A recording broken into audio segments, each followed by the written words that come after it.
What's up, Game Boys and Girls? Big T here, back with another video. And in this video, we're going to talk about the illustrious life cycle of the PlayStation 3.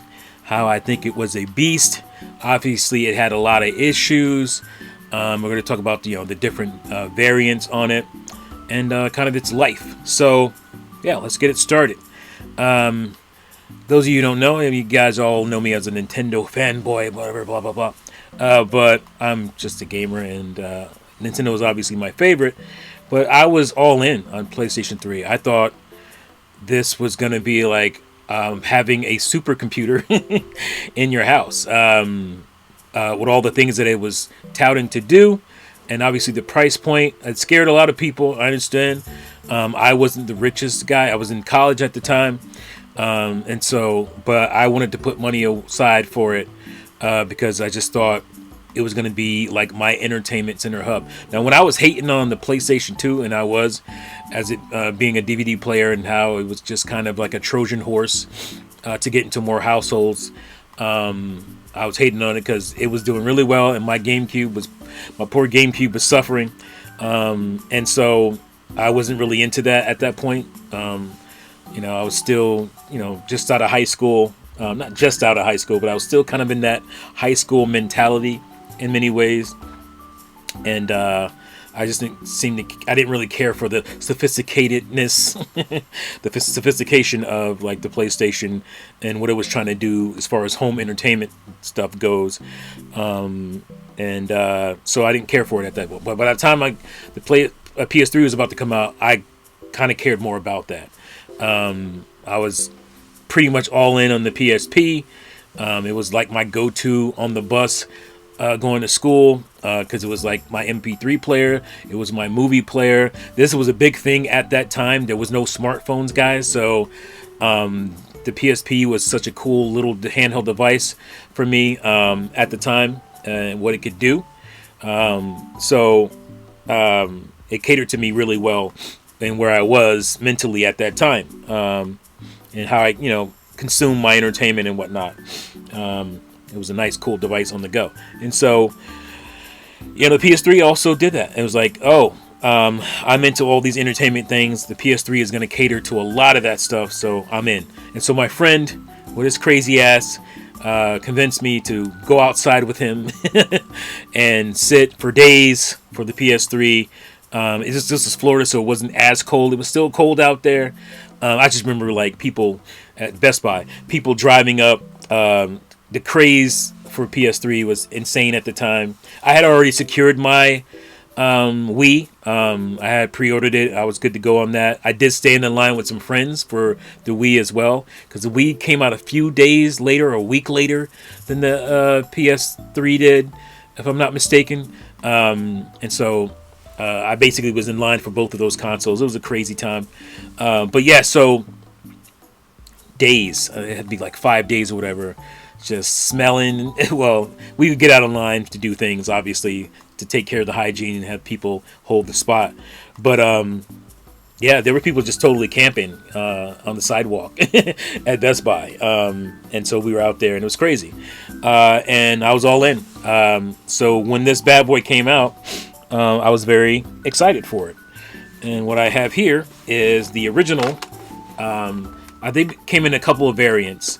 But this is the original backwards compatible PS3. You can tell this is the backwards compatible one by the glossiness, the mirror finish of this portion here, the silver, this whole trimming here, and the disc drive area here. This is how you can tell immediately if this is a backwards compatible. Only the backwards compatible ones have this. A lot of people don't or forget that the PS3 was, no matter what model you had, was backwards compatible with PS1. It will always play PS1 disc, but PS2, only this model did that. And like I said, you can tell by the shininess, the glossiness, the mirror finish, not the glossiness, but the mirror finish of this right here. That's how you can tell. And it also had these ports as well. I can't remember. This was the CF. I do remember that, but I can't remember exactly what it was. Then you have SD Mini and this Pro port. I don't know what it is. I remember at the time thinking it was cool. I think it was like a CF card. It was basically like a memory card. It's kind of now defunct. But this thing had a lot going for it. As you can see there. And look at all those ports. It had 4 USB ports on the front. It had these inputs as well. And then you go to the back. This bad boy is heavy. And you have your LAN, broadband, your AV out. You have your HDMI. And yeah, this was a fantastic just device. And I believe this one was $599, which in 2006 money is probably like over $1,000 right now with inflation. So this was expensive. And then Kaz Hirai famously said, basically get another job to afford this thing. Sony was very arrogant coming off the PS2, understandably so, but their arrogance did hurt them this generation. This thing kind of struggled in the beginning to sell. Not only was like losing in sales, especially to the Wii, but it was losing the one thing I thought was impossible with Sony, which was PR. Like, I was surprised. Like, a lot of people had no problem coming out and talking smack about Sony because they were down, and maybe they felt like, oh, they were so dominant, and maybe there were some strained relations going on there, and people felt like they were free. And so I remember like Gabe Newell and all kind of people came out just talking smack. That was a surprise. Not so much how the system was doing. I mean, the system was very expensive at the time, and that hurt it. As you can see, this thing is kind of sliding because I just repaired this. So this was fantastic. I believe it was 40 gigs or 20 gigs, or is it 20? Or I think it was 20 to 40 gigs on the hard drive for these, and that also changed the price. I think they went up to 60 gigs, if I'm not mistaken. But this it was this version, and then there was the non backwards compatible version also launch, and that was a little cheaper, like $100 cheaper, I think. PS2 compatible, just say. The difference with this is not emulation. This doesn't do PS2 emulation. The actual Emotion engine from the PS2 had to be put in here, and that's what added to the price, the cost of this thing, partially anyway. But this is a crazy entertainment hub. But the problem with this system is not quite similar as far as like the amount of systems that had the issue, but this was susceptible to the YLOD fail. Much like the RROD, the Red Ring of Death on the Xbox 360, this had the yellow light of death. You would hit the power button, you'd see a yellow light here, and then it would go back to red and completely shut off. It was an overheating issue. To this day, it has this problem. I recently just re-repaired this thing. Every couple of years, you're probably going to have to reflow it and then add new thermal paste over the CPU because it just has that issue that persists. I don't know if there's a permanent way to fix it or not, but I just understand that every once in a while I'm going to have to go in and do that. So yellow lighted up. It's fairly an easy fix for people in the know, but still pretty annoying. But this was, like I said, fantastic console, and it had really cool capabilities, but they weren't selling that well, and it was very expensive. Sony was losing $250, I think, per sale of this. They were looking, we're going to make our money back on software sales. They make a lot of money in revenue for the percentage they get, they get for software sales. But if the system isn't selling, then the software is not selling well.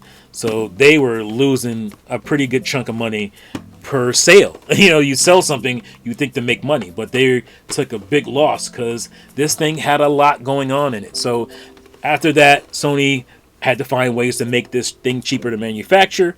and they did that as well. I don't have the next iteration, the one that's kind of a matte finish instead of a glossy finish on this part here. That version is not PS2 backwards compatible.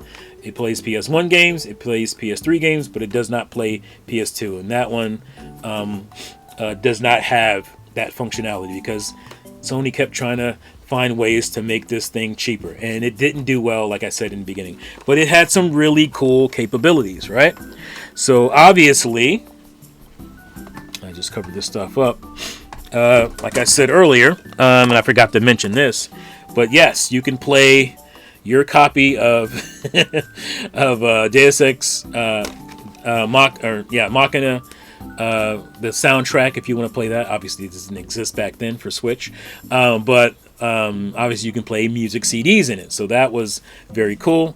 That was something I did a lot on my TV back in the day with stereo speakers hooked up to it. Obviously, every PS1, or excuse me, every PS3 can play PS1 games. Even when it took out the backwards compatibility, all PS3 models, all the way up to the last model, could play PS1 games right out the bat.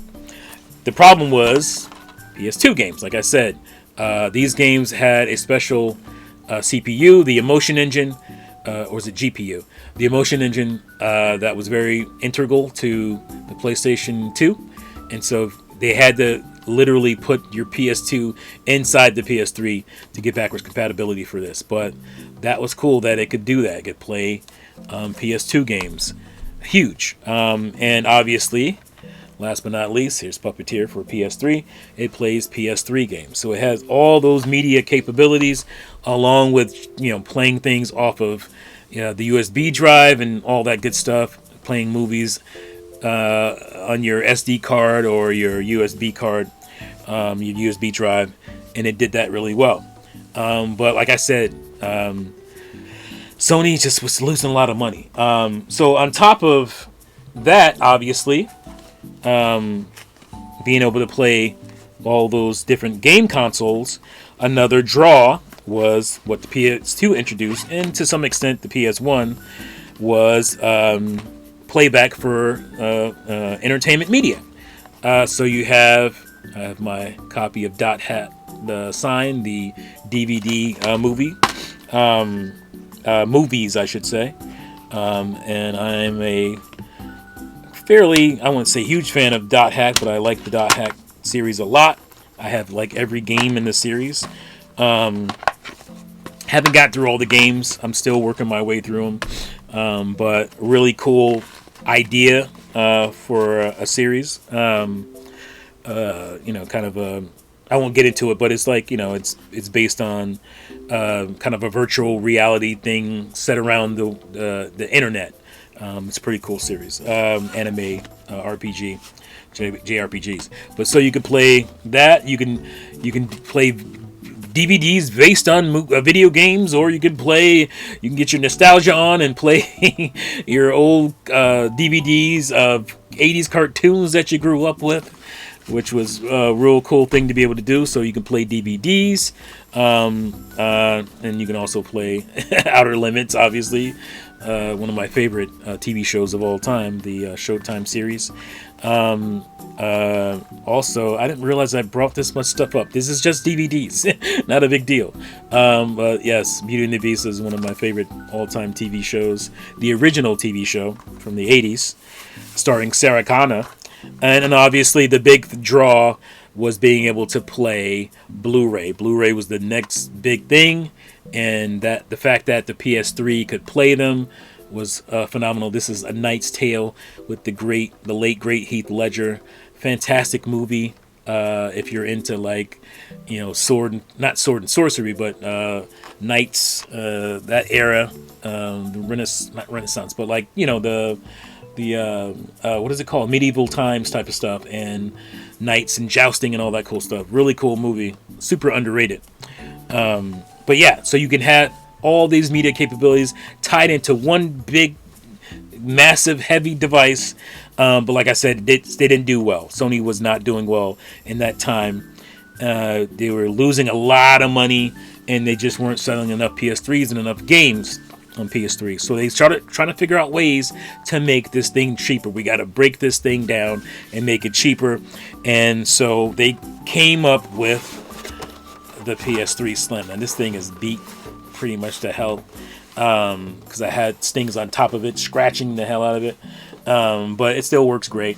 But yeah, the PS3 Slim model, as this is called, the PS3 Slim, was when Sony started to get their stride.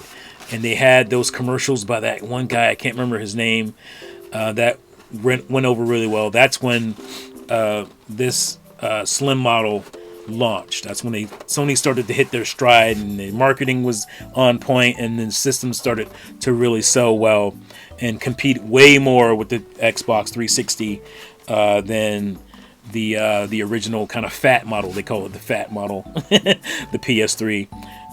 But this is when they started to hit their stride, and they really started selling. Again, this one also still played PS1 games, but it did not play PS2. And at that point, nobody didn't really care as much. PS2 had sold over 100 million units at that point. People would just, they wanted to play PS2 games. They would just play them on their PS2 because they all still had them. So that was that. And then at the end of the life cycle, is when they really chop down the system and make it super cheap. And that's when you come with the Super Slim. Now, this isn't it's mine now, but my best friend, this is his, and he just kind of donated it to me. And this is like a bare bones PS3. Like, they didn't even spend the money to have like the sliding disc mechanism. I'm on the wrong side. So you just literally take your hand and pull this back, and there's your disc drive. Super dusty.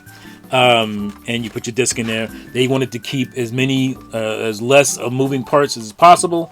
Like, this thing is so super bare bones, and it's really kind of flimsy design. Like, it's really creaky. Not the best design. So it was super cheaply built, and like just bare bones as heck. And I think the Slim model came out at $249 or just $199, and that's, like I said, when Sony really started to hit their stride. And this was even cheaper. I feel like this was like a $129 to $99 system at the end. But this is like, they were probably making a lot more money, obviously, off of this one, when they were making no money off the original model. So yeah, the PS3 was a beast, is a beast. When it came to like multi-plats, I would always get them on 360 over PS3, because they just ran better on 360.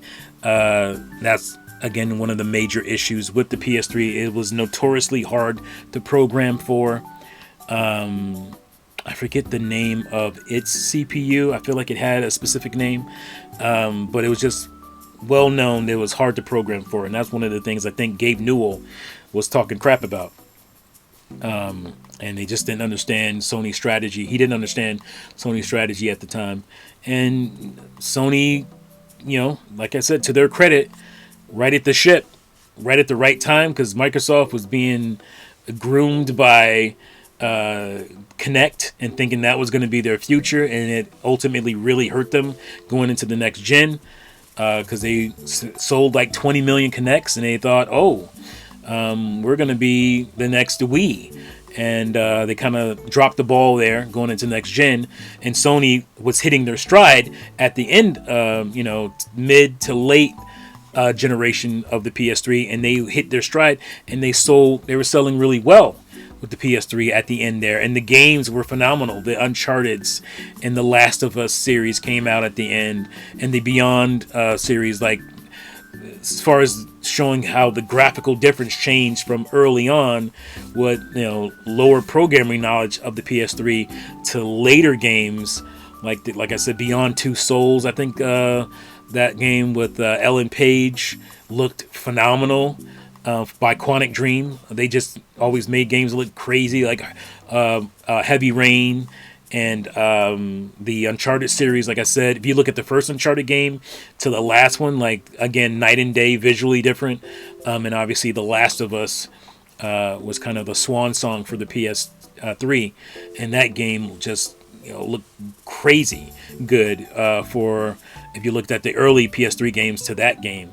It was crazy what they were able to do, and so the PlayStation hit their stride, and obviously it helped them going into next gen, like I said.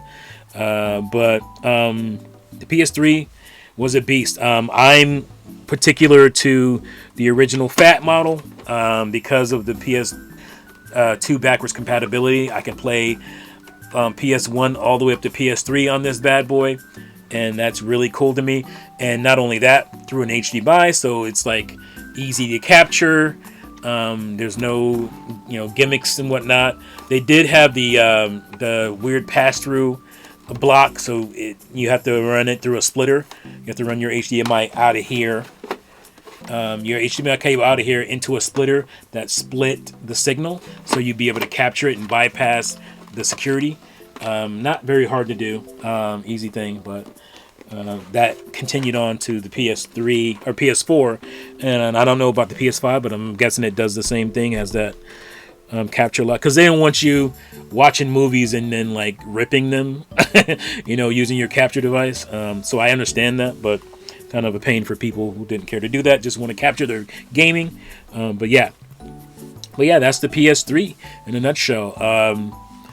Like I said, Sony was riding really high after the PS2 in 2006, and they were super arrogant, and it hurt them for the next couple of years. They got their act together with the PS3 Slim, and they were have pretty much been doing really well since then. So, yep, that's my video. Let me know what you guys think. Is there a certain PS3 game that stands out to you? I'm a huge fan of the Uncharted series. This is one of my favorite series of all time. And I also showed you Puppeteer, wherever it is. There's some really cool games that came out that are still exclusive to the PS3. So let me know what you guys think. Favorite game? What do you think about the console itself? And let me know in the comments below. Go ahead and hype this video if you can. That's going to help small channels like myself. Subscribe if you haven't subscribed already. Hit the notification bell so you can get more videos like this. Thank you, fools, for watching, and see you, fools, next time. Peace out.